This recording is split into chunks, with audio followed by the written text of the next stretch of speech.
Today, we're in Pukekohe visiting Asian greens grower Alan Fong.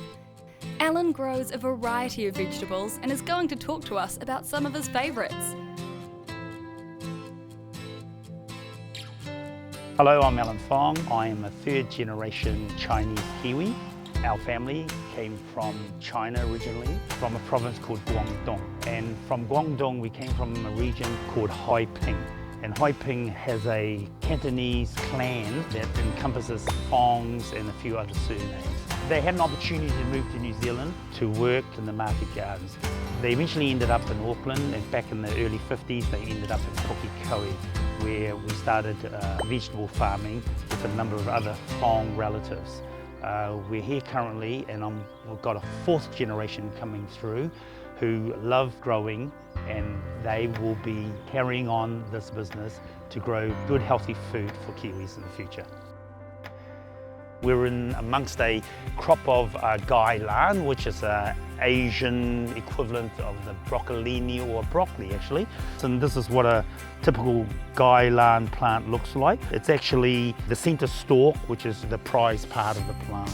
So mostly in Asian cuisine, texture is as much an important factor as with colour and taste.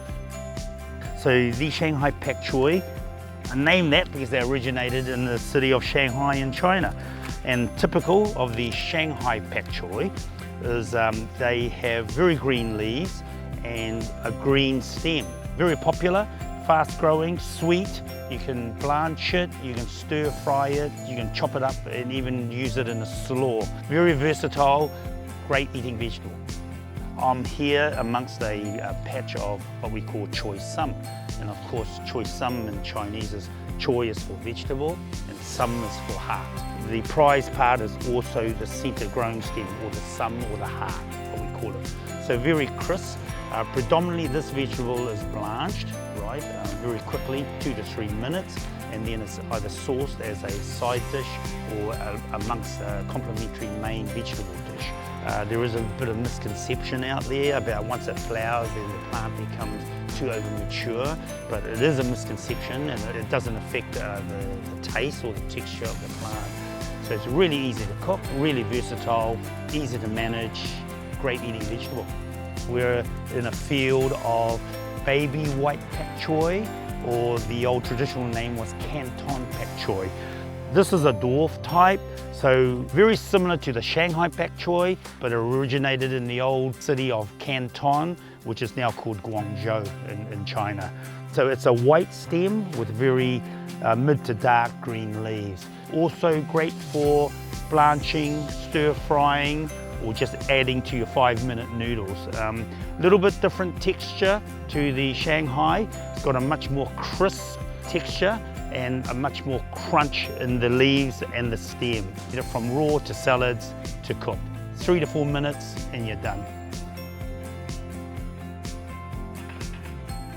Here we are in the field where we are seeding a variety of Asian veg. The precision seeder air drill is actually seeding the seeds along the beds from whence they will germinate. So we seed these weekly. They vary in times from maturity, from 30 days in the summertime to 90 days in the wintertime. Our harvesters here are just hand plucking the Chinese gai lan, and it's all packed into the boxes and then goes back to the pack house, and they can be sold out of the boxes as such, or else we will repack them into packs with barcodes for the retail market. All our products, and especially our pak choi, come in here at our pack house. They go onto our cutting and washing lines, and they pack them to go to our customers nationwide.